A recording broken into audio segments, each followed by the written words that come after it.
three books which clearly map out the Zionist plan for world domination. The Bible, written by Hebrews, Morals and Dogma, written by Freemason Albert Pike, and the Protocols of Zion, written by the Priori of Zion and revised by the Zionist Illuminati. All three books describe the plan for an apocalypse or Third World War, which will give birth to one world empire and one world leader. This one world leader is called the Antichrist.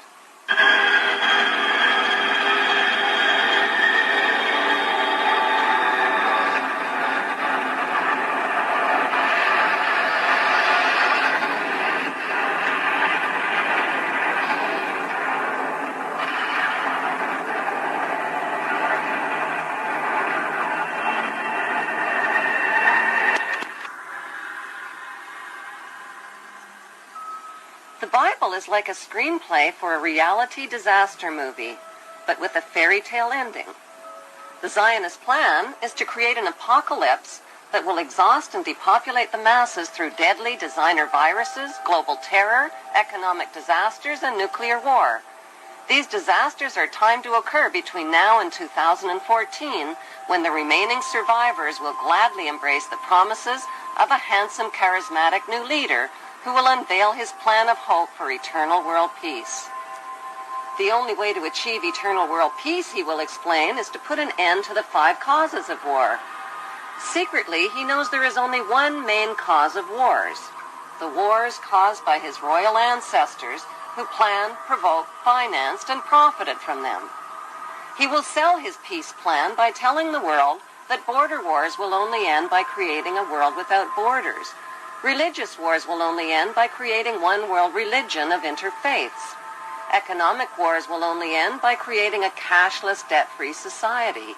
Rivalry wars between rulers will only end by creating one world ruler. The tools used for war, from handguns to nuclear bombs, will be eliminated, and one world army will be created, which will guarantee world peace. How will this eternal peace plan be accomplished? Through the United Nations, which is the brainchild of the Committee of 300 Ruling Families. The UN is their vehicle for world government and is located on 18 acres of prime Manhattan land donated by the most visible of the ruling families, the Rockefellers.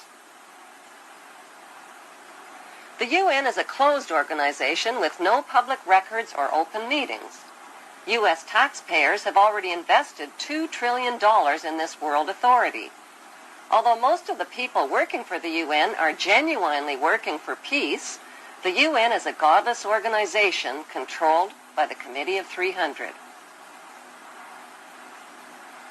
These inbred ruling families pretend to have royal blue blood, but their blood is no more blue or royal than Hannibal Lecter's blood. Some speculate that these families of evildoers are demons or aliens or evil shape-shifting reptilians, but there is a more scientific explanation for their madness. For thousands of years, these families have practiced inbreeding between sisters and brothers, uncles and nieces, mothers and sons, to keep the power and wealth all in the family. This practice of inbreeding over thousands of years has produced a clever but pathological breed of conscienceless, sociopathic families who will stop at nothing to own every ounce of gold, every drop of water, and every blade of grass on planet Earth. The United Nations, which they founded and control, has clearly stated its goals of establishing a new world order, a UN standing army, and a global taxation system. The Queen's husband, Prince Philip, and Evelyn Rothschild have already established an interfaith declaration for the creation of one world religion.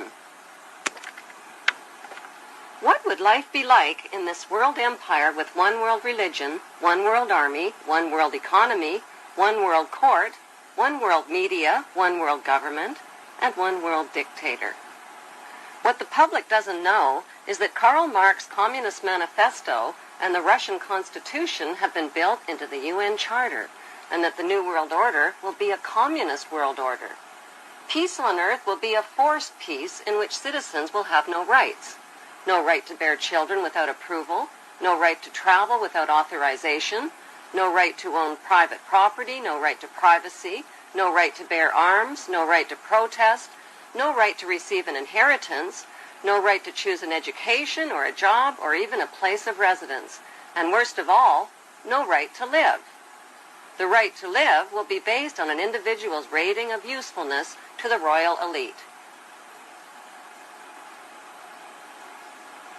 In this planned world without borders or nations, citizens will be disarmed of all weapons, including handguns, and will have no means to protest, fight, resist, or challenge this one world authority who will control them spiritually, economically, and militarily.